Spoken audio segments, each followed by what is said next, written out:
There is an alleged plot to incite a religious violence in the southeast Nigeria. What baffles me most, honestly, it's giving me a concern. What baffles me most is the silence from the Igbo community.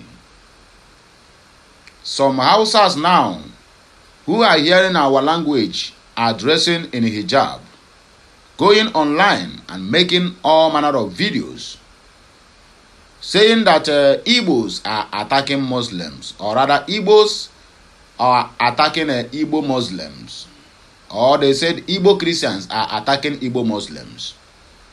For record purposes, we all know there's nothing like Igbo Muslims as long as Ali Igbo is concerned. But these people are trying to paint this image to steer a religious violence in the same southeast land again. Every plot that this so-called propagandists, the government of the day, because I'm very sure they are the one that is sponsoring this smear campaign against the people of the southeast, or rather against the Christians in the southeast.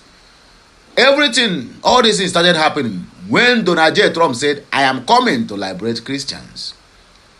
They're trying to turn the face of Trump away from the real issue into focusing now that in Biafra land, in the so-called eastern region, or rather Christian-dominated area, they don't have a religious tolerance. They are killing other religions that are not Christians. You can imagine that.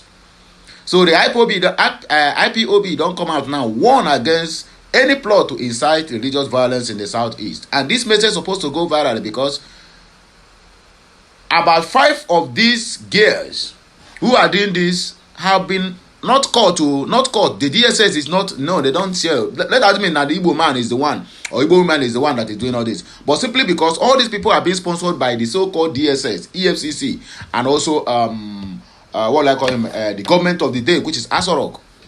So whenever they are doing all these things, they will look the other way around. They will not see them because they know who they are and they know the agenda that they have been assigned to do by that same so-called DSS. They will not do anything. But our Igbo brothers and sisters, we have to be extra careful. I repeat, we have to be extra careful because all this thing that is happening since all this while, since Donald J. Trump first coming on the 25th of December 2025, it has been to bring down the southeast. The campaign now is out there, not for them to stop the killings of Christians or Muslims or whoever by the so-called Islamist jihadist terrorists. No, their only agenda is to make sure that the southeast land is being destroyed and destroyed completely, so that the Fulani marauders and their foot soldiers, all in the name of Fulani herdsmen, will then enter Igbo land and they complete the mission for them. So please, this message, let us circulate it. Anywhere you find anybody on X, Facebook, or wherever, telling you that Igbos are intolerant in terms of religion, my brother, look at that person. Dig deep into that person. You find out that that is not an Igbo, because they hear Igbo does not make that person an Igbo. You speak and my language does not make you somebody who came from my own tribe. Please let us be warned. Not that we are afraid of them, but be warned in the sense that we have to get ourselves prepared before they begin to launch us. Another headline here. Soludo Mbafo reopens Onitsha main market, warns traders against Monday sit-at. So today na Monday, Abi. Let's see the outcome. So already demand the release of 12 Ebonyi residents detained for attending Nnamdi Kanu's court hearing. DSS delaying people or detaining people because they attend Nnamdi Kanu's hearing. God, I don't talk tire.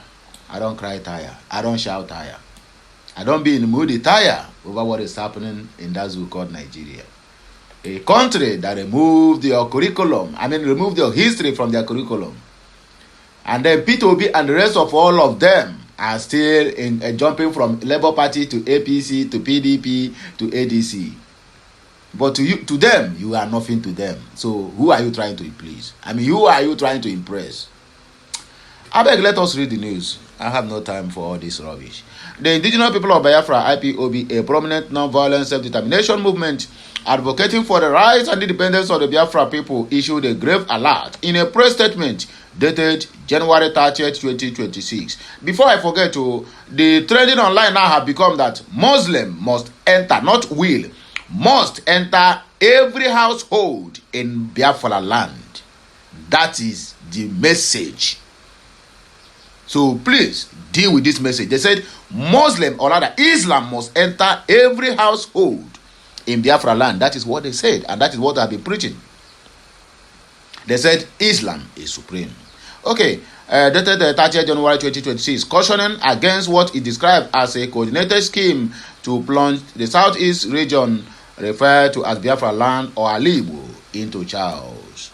The statement signed by Mazi Chukwu Kadibia Edozieha, head of the Directorate of Sabo DOS for IPOB's global headquarters, Germany and Netherlands, accuses certain elements within the Nigerian federal government, the Sokoto Caliphate, and a number of Igbo politicians, including some state governors, of collaborating to engineer violence in the region.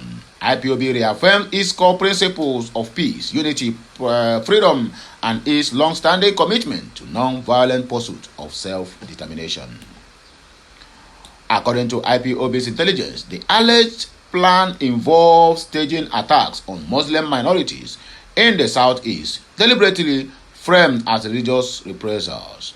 The movement claims these will serve to divert the international attention from what IPOB described as the ongoing genocide against Christians in Biafra land, particularly northern Nigeria, Benue, Plateau, and some part of Enugu State, and instead shift blame onto IPOB and its affiliated Eastern Security Network, ESN. The group insists that any such violence would be falsely pinned on them in an effort to discredit their peaceful self-determination campaign.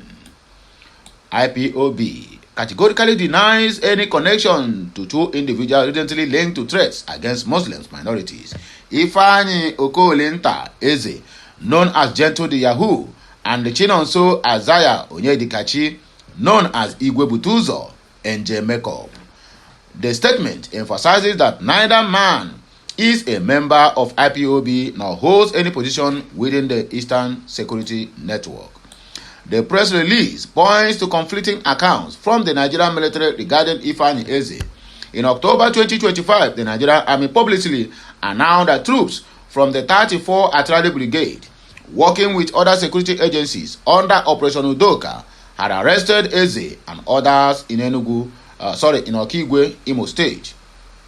Contemporary reports described him as a high-profile figure accused of directing attacks, kidnappings, and other criminal acts in the region, with arms, ammunition, and other items reportedly recovered. Yet, by late January of 2026, a widely circulated video showed Eze appearing alive, limping and claiming he had been poisoned while in custody, while also denying that he had never ever been arrested. In a January 30th, 2020 briefing, the Defense Headquarters, via Director of Defense Media Operation Major General Michael Onoja, described the video as potentially AI generated and stated that necessary action will be taken against any individual or group threatening national security if Eze's reappearance proved genuine. IPOB questions the military phrasing back from where, suggesting it implies escape from official custody and draw parallels to the 2021 Owerri prison break, which released convicts later aligned to have been used as proxies to commit atrocities attributed to IPOB and ESN. The movement accuses Nigerian authorities of employing such violence to tarnish IPOB's image among local populations, discouraging Biafrans from returning wealth and investment to develop the region, and portray the self-determination movement as violent despite its consistent non-violent stance. IPOB further interprets the alleged plots as retaliatory action by the Nigerian government and Sokoto Caliphate against growing international scrutiny, particularly from the United States and other Western countries, Western actors, over the mass killing of Christians in northern Nigeria. The statement referenced recent U.S. military airstrike in Sokoto State around Christmas 2025, targeting alleged ISIS-linked elements amid persistent reports of Christian persecution. IPOB warns that fabricated attacks on Muslims in Biafra land could be used to pressure foreign powers into taking military or other action against supposed Biafra agitators under the pretext of minority protection. The group urges Biafrans to remain vigilant and to hold state governors accountable, alleging that some have been drawn into the purported scheme. It also mentioned President Tinubu's recent visit to Turkey as part of a related but unsuccessful diplomatic effort, predicting that any such plan will ultimately collapse. IPOB, however, maintains that it is strictly committed to peaceful agitation, frequently calling for a referendum on self-determination and rejects any association with criminal violence. This latest warning arrives against a backdrop of persistent tension in Nigeria's southeast, where self-determination advocacy, military operations, and sporadic violence continue to reshape the security landscape. IPOB has called on the international community, including the United States and the European Union, to closely monitor development and help avert any escalation into wider religious conflicts. I repeat, into wider religious conflicts. Sowore demands the release of 12 Ebonyi residents detained for attending Nnamdi Kanu's court hearing. Human rights activist and former presidential candidate Omoyele Sowore has accused the Department of State Service of illegally detaining 12 Nigerian citizens, most of them from Ebonyi State, at the Wawa Barracks detention facility in Niger State for over 4 years without charge or trial.